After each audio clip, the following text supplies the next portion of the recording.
Good afternoon, everybody, and welcome to episode number 6 of the Recruitment Website Show with me, Mark Wilkinson. And with me, Keith Devon. How are you today, Mark? I am very well. I have been attempting to write a blog post this morning, which is always difficult for me. So it's been an interesting morning, but yeah, not so bad. What about yourself? Good. Yeah, pretty good.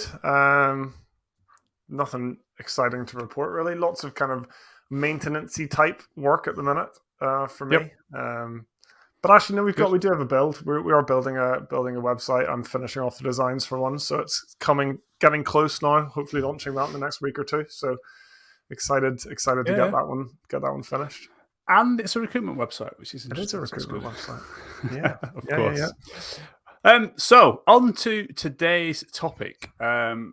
We are going to be talking today about, do you own your own recruitment website? Something which I think is super important, and has raised its head one or two times over the last few weeks on conversations that I've seen on LinkedIn, and also on a few webinars and videos and things that have come up.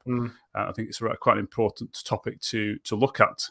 So that's what we're going to be looking at today. So sort of split this into a few headings just to give you an overview of what the topic of conversation is going to be. What do we mean by ownership? What's the sort of definition of that? Different parts of owning different things.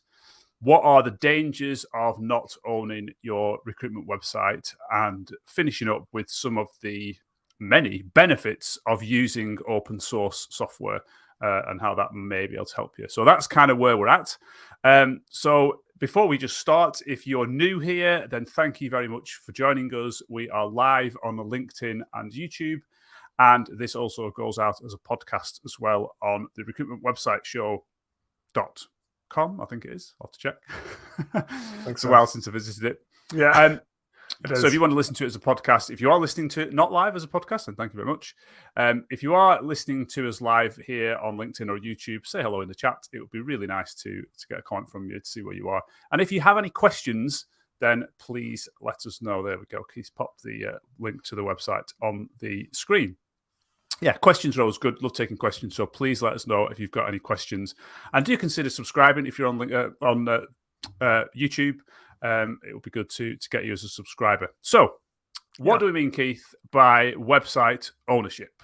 Let us know. I think it's good to give a bit of kind of background context to this, because I think this is something that you and I have always sort of taken for granted, because we come from what you might call an open source world. So open source, I don't want to go too deep into the definition, probably because I'd get it wrong, but it's basically like free software that's built in the open, and you can do what you want with it. Like essentially, like nobody owns it. Anyone can work on it, work with it, redistribute it, all that kind of stuff.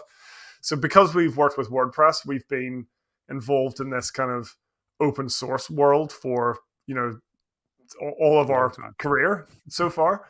And whenever we started moving into recruitment, we noticed that there were a lot of recruitment website providers on closed source or proprietary platforms. So I guess we're talking about things like Volcanic and Recruiter Web, and there's loads of them, and nearly all of them by kind of definition are kind of these closed platforms.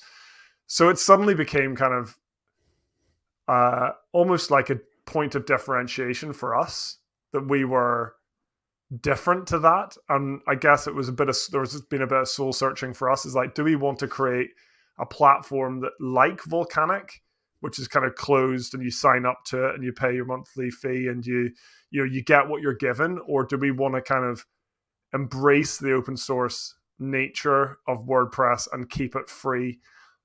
And it was kind of answered for us by prospective clients, because like people kept coming to us saying things like, I'm on Volcanic, I want to do X and I can't, or I'm on Volcanic, they put the price up and I don't want to pay that price anymore, or I'm on, I don't want to pick on Volcanic all day, but I'm on one of these platforms and I want to add a new feature or whatever, or the support's terrible and I want to get away from them. And it's like, it suddenly raises the question of, who owns your website? Like, do you actually own it? What happens if you don't pay your next monthly bill with one of these platforms?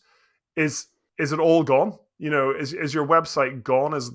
Do they own the design? Do they effectively own the content because it's very difficult to extract with no export like functionality? So it's this concept of like, what about your website do you actually own, and like how important is that to a business? And I would argue it's not important until something goes wrong with that provider. Yeah, and then it's very important because if you own the website, like if you're on an open source platform, you've got options. You can switch host, or you can switch developer, or you can add a feature, or suddenly you've got all these options. And whereas if you're on a closed platform and you don't own the website, then it's a difficult situation for a lot of businesses. I was listening to a webinar, I think it was last week or the week before, and it was the host, or the guest on the webinar was someone from one of these proprietary platforms, very popular, do lots of websites, and they made a really good point on the show. And they were saying, lots of people focus their efforts on LinkedIn, for example. But what you really want to be doing is focusing your efforts on your website and providing really excellent content on your website, and then using LinkedIn and Twitter and other platforms to push content back to your website. Because, LinkedIn might not be around forever. Your audience might disappear, etc., etc. I thought that was an excellent point, but it kind of shot itself in the foot in that the website that they're pushing this stuff to is in the same position almost, because they don't really own the website. They're just kind of renting it for a period of time. If that makes sense. Exactly. So it's a really great point, but was a little bit flawed in the methodology that they were using. So it's definitely something that you need to think about, I think, as a website owner, not just a recruitment website owner, I guess. Yeah, and there's lots of businesses, that have, I think you've mentioned before, like they've built their business on Facebook, for example. They've built up their following. They've they know how to use it. They're getting a lot of traction, a lot of engagement, and everything they do is kind of monetized through that platform. And then Facebook goes and like changes their algorithm and say we're not gonna promote. I can't remember what it was. There was a mega change. I haven't used Facebook in about 7 years, but there was a mega change with Facebook once, and it was like demoting pages or like company pages in preference of like actual people or something. And like some businesses just went out of business practically overnight because their whole operation was built around this platform. And I think more people are becoming wise to that now. And it's same with like Twitter. A lot of the recent stuff with Twitter has kind of made people think, well, I've invested so much into like building Twitter audiences and things, and actually, should I be building like an email list instead that I own, or should I be, yeah, it's a good point. I think it's. I'm on Instagram. I just follow like golfing stuff. I play golf and tend to do that. And there was someone on there the other week, and they were. I can't remember why, and I don't actually think they know why, but they had like a massive following on Instagram, like hundreds of thousands of people on there, and their account got banned for a reason that they can't understand. They haven't really told them why, and they've just essentially lost all of that following, and that was almost their business. That was their brand. That was their following, so that they got advertisement money from that and things like that. And it just seems, with that. You need to take more control over that, I think, rather than relying on someone else to do it for you and to do it right, almost. Yeah, which is something to think about. And I guess like bringing it back kind of closer to the recruitment industry, it's like blogging on LinkedIn rather than blogging on your own website. So LinkedIn lets you like post articles and things, and that's great. And obviously they probably boost those over other types of content because they want to keep you on the platform. But you've got to be wary of the fact that like if they ever change that system, that's all gone. Whereas if you'd been blogging on your own website and building up some of that kind of Google authority and getting eyeballs on the website itself, like LinkedIn can do whatever it wants. And you still got this evergreen content. Like it doesn't go away. It doesn't rely on LinkedIn's algorithm. Yes, it relies on Google's algorithm to an extent, but you can still send people to those articles from other places. And you just, again, Definitely. it's all about ownership of content, and I think it really is coming into kind of focus these days, a lot more than it used to. So content is obviously one of the things that you can own. So website is made up of several components, and content is one of those things. So if you've got, a history of, 7 or 8 years of blog posts sat on a proprietary platform, you don't want to be losing that content. Now there are ways of getting that content. You might store a local copy on Google Docs, for example, or whatever system you use. There's ways of getting around that. You'd still have to sort of write it again should you ever moved in terms of like inputting it in. Some of these platforms will provide a form of export depending on what that looks like. So that's something to think about. So what are the other components of ownership? I guess the code, like your website, the code of your website. If the system was turned off tomorrow, how do you get it back up online? The code is part of what powers your website. Can you recreate that somewhere else? Probably not if it's on one of these systems. And then we've got obviously hosting. So your website sits on a computer server somewhere and is served to visitors through that hosting platform. And as Keith mentioned at the start, with open source, you're free to choose whichever hosting you want based on what features it offers and speed and all sorts of other things. Whereas you tend to not be able to with the website systems. And the last one is a real bugbear of mine, like the most important in many ways, and that is your domain name. So you must have control of your domain name, your website domain name. So we're highrise.digital, that's our website, so therefore that's our domain. And you must have control of that. Don't leave that to someone else. So someone else has purchased it for you and you don't have access to change it. You must own that.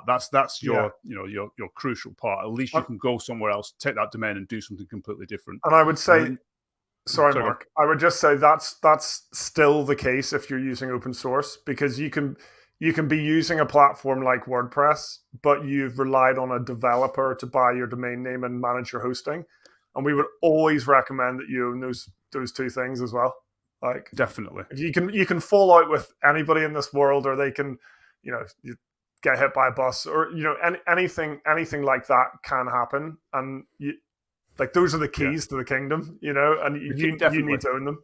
Yeah, and you need. So what that means, and you could check this today, is your domain name registered in your company name as the owner of the domain name? Someone else might have bought it for you or done it on your behalf, but it must be registered as you are the owner of that domain. Any disputes that would happen would fall in your favor if you're the owner of it. So certainly that's something to go out and check. Right now, really, if hopefully we'll carry on listening to the rest of this podcast. But after this, go and check your domain name. Are you the owner of it? Do you have control on it? Can you log into the platform that it's on, or the provider that the domain name is, and make changes to it? I'm not saying you should make changes, but I'm just saying, can you do that? Do you have the ability to do that? Is really good. Yeah, and a must. So moving on, the dangers then of not owning your website, your content, your code, your hosting, your domain name.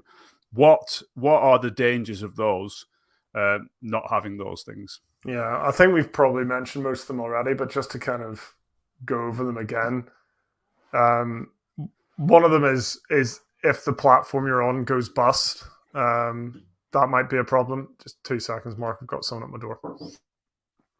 Yep. So if the platform goes bust, you could argue that's slightly unlikely, but it has happened. Companies do go bust, and therefore, what would you do if that was the case? Because at that point, the servers would be switched off, your website would disappear. What would you do? Do you have a copy of that website? Can you get it back up online, etc., etc.? So that's something to think about there. Yeah. Other dangers, and I think I mentioned this at the start, but we had at least 3 calls this year with clients who have this problem. They are using one of the website providers, and their call basically started with us and said they've put their prices up by 50%. I don't want to pay them. What do I do? I'm stuck. My website's with them. I can't get it off them, and I actually they were coming to us for obviously looking at getting something in more of the open source world, and that's happened. What do you do if you don't want to pay the prices? You kind of lost your website. If you pay the prices, then what stops them doing this again in another 2 years' time? And you're in this vicious cycle that you can't get out of. And I want to say, I think I think you can see this coming to some extent, because I think the pattern is aggressive growth followed by an acquisition, followed by a price hike. And you see this across like technology, all over, not just websites. And I think that's the pattern that we've seen with certain vendors in this space already. And I would argue that you can see this happening with other vendors. So they basically they grow as fast as they can, and they don't worry too much about how profitable things are. It's just like get people on the platform, undercut your competitors, grow, and then you've got this huge user base and like pretty decent recurring like revenue stream. They go and sell that to someone, and the first thing they do is say, okay, well, we want to make this as profitable as possible. We're going to double the price. Yeah, we're going to lose a few people, but people are so locked into this solution anyway that most of them will probably stay, and we'll just cash in on what we've done. So I think if you're on a vendor that has, I don't know, lots and lots and lots of other recruitment agencies on it, just be a bit mindful, and it's cheap.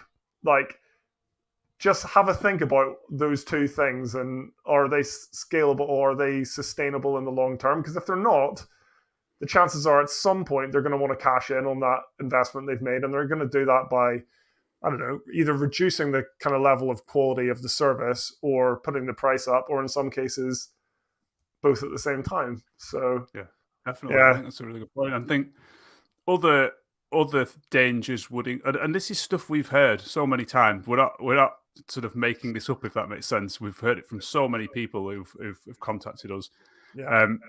Poor service. What can you do? You can't just decide to go on somewhere else because your website's with them. You can't just.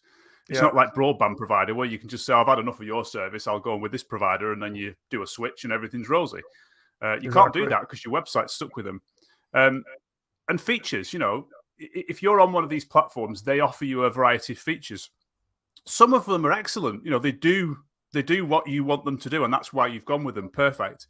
But how do you get ahead of your competition if everyone is using exactly the same features?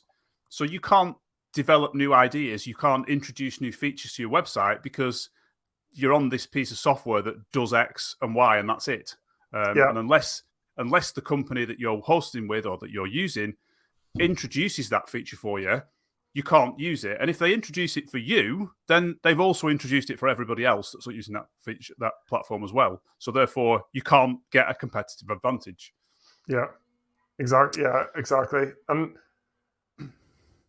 I would say integrations is a big part of that. So like quite often, especially like recruitment focused website platforms, they do integrate with the standard ATS services and job posting services. But there's definitely been cases like with clients that we've worked with that have very specific integration needs. They use this particular email automation software or this particular CRM that isn't one of kind of the industry standards, or they want things to work in a very particular way with their like marketing automation or something. And you can do any of that with open source. You just need to find the right development team. But if you're on one of these closed platforms, it's either going to be possible or it isn't. And then what do you do? I think I would say it's probably very hard to kind of force them to do something custom just for you. And if they do, I don't know. I don't know if they ever do, but if you do, I'm assuming you're going to be paying for it. I've also seen some websites and some recruitment companies that have kind of realized that they can't do something custom using this platform, so they sort of branch away into a sort of sub website that uses something that they can do it on, and then you end up with this mishmash of all sorts of different technologies doing different things. It's really complicated. Yeah, because we've done this because we had to do it like that to get this, and it just becomes a real mash of different things. And it's not the optimum way of doing stuff like that. I suppose, to be fair, we should say some of the good things about these proprietary systems and what they offer. You know, lots of people use them, so there must be some benefits to having those systems. What do you think they might be? They're cheap sometimes.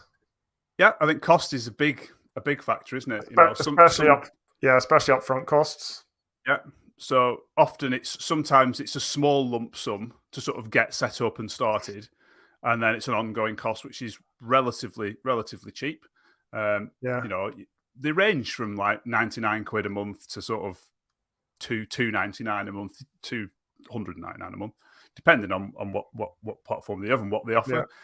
So the price has got to be a big factor for people to pull in. They don't need to shell out, you know, a sum of money up front, which is good. Yeah, I think sometimes the designs are really good. Yeah, I'll be fair to them. Like, some really, really nice designs. Quite often, though, you find that they're very nice homepage designs, and then once you scratch below the surface, all the pages look the same. Yeah. So there's not much going on past the homepage, but I don't know. Maybe that's okay. I think you mentioned at the start that, or earlier, that they have a lot of features built in, especially like recruitment specific ones. They can't compete unless they do job boards, you know, and things like that. So it's not like if you just found like a generic WordPress developer and wanted them to build a recruitment site, they probably wouldn't know too much about building a job board and the intricacies of that. So there is that sense that they've done it before and the solutions are in place. So I think that's good. Have you got any others? Definitely, yeah. Obviously, maintenance and hosting. You just don't need to worry about it at all. It's nothing to do with your concern. It's all handled for you. Updates to the software, you know, you wouldn't have to handle any of those. It's automatically done for you. You know, very similar to sort of, I mean, we mentioned Facebook before, obviously, but you know, you log into Facebook and it works because someone else behind the scenes is taking care of it. I know it's a slightly different example because you don't pay for it, but the same sort of thing. So that's all handled for you, which has got to be a good thing.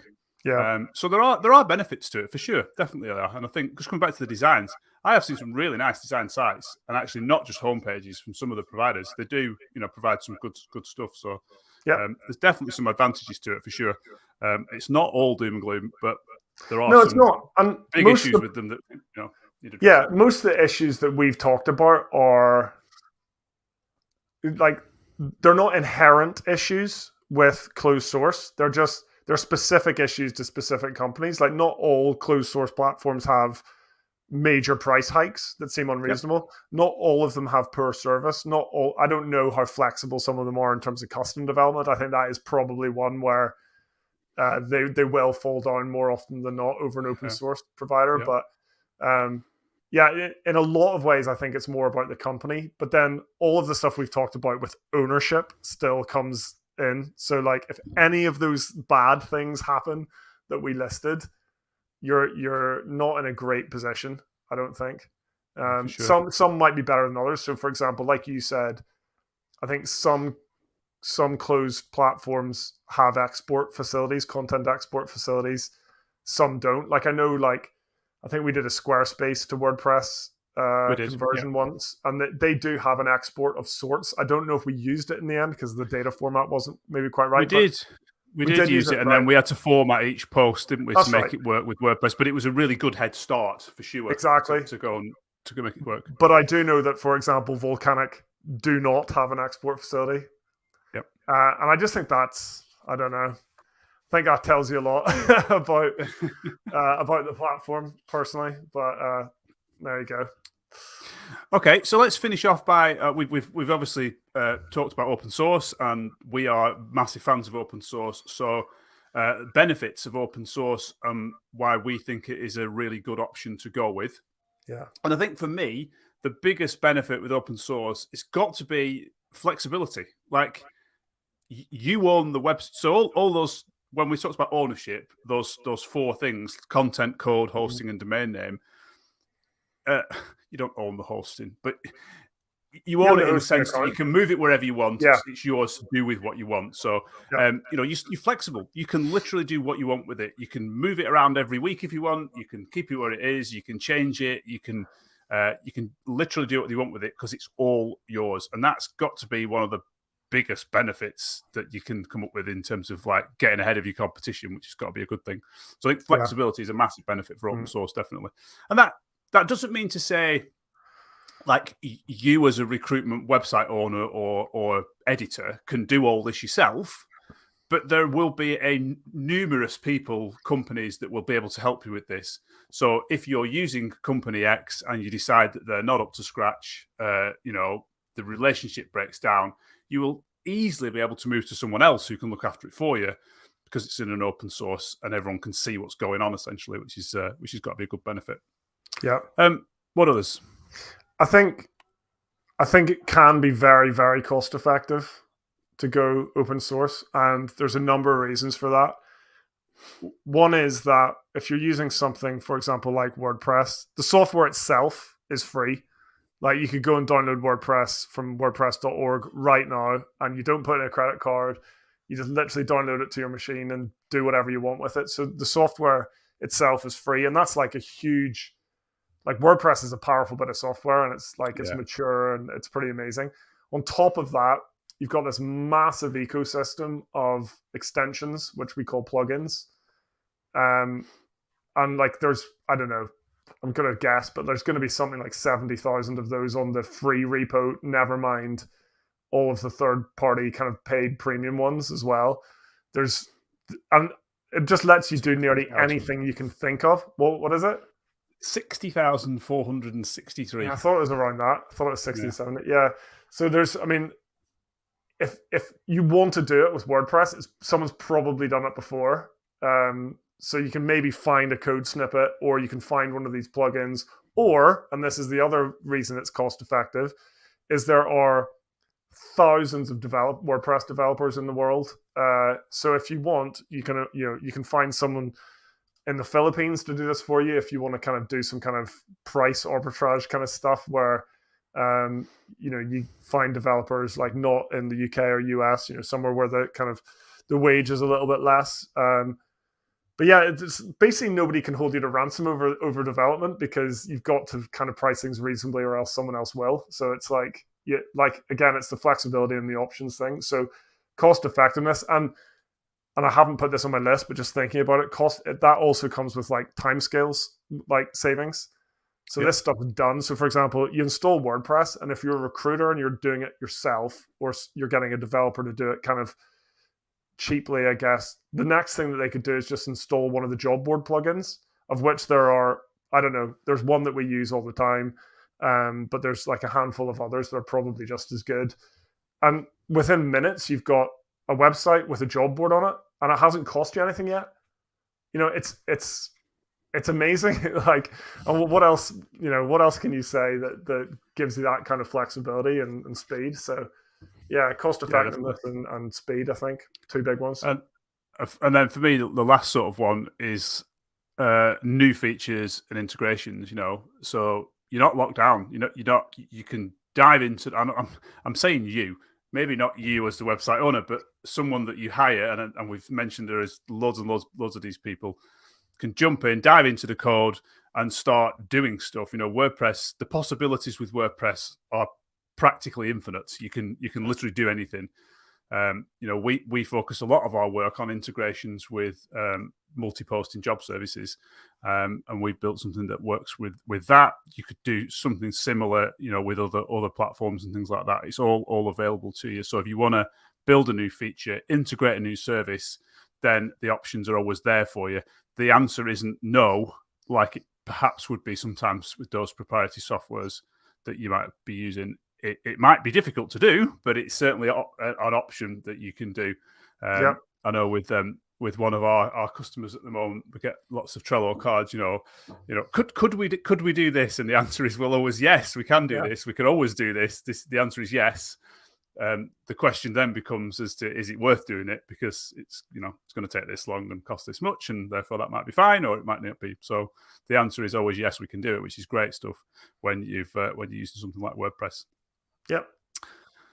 I think that kind of covers what we wanted to talk about in terms of owning your website. Don't want to scare you. Sometimes you can come away from these getting like really, I don't know, scary about what you've got and what you're using. And there are some really good players out there, of course. But open source using something like WordPress does have considerable benefits if it's right for you. I think is the key, and it's probably worth thinking about that. But certainly worth thinking about, what happens if your provider disappears, price hikes. What are you going to do? Where does your content go, etc., etc.? Certainly something to think about. Yeah, it's just going into the situation with eyes open. I think just realizing what the inherent, I guess, benefits and risks of each of these choices are. Because, like we said, there's it's not like everything about open source is better and ownership is better. It does comes with its own. I don't know, problems is the wrong word, but challenges or something. But it's just about understanding that and kind of factoring it into your decision making. I think is the important thing. Definitely. So that wraps us up for this time. If you enjoyed listening to this content, then if you're on YouTube or LinkedIn, then please consider liking this video and do subscribe on YouTube and follow us on LinkedIn. We have a recruitment website show page, which you can follow. The plan is to start putting some of these videos out on that channel as well as quick as we possibly can, as soon as LinkedIn allows us to do that, which would be great. Yeah. And we will be back next week at the same time, hopefully. We missed last week because it was half term and we had little people running around the house. So we decided to give it a miss. But we will be back next week. If you've got any suggestions for topics that you'd like to see discussed, questions that you'd like to answer about recruitment websites, then please let us know. We would love to get to them and answer your questions. But for now, we will say goodbye and we'll see you next week. See you soon. Bye.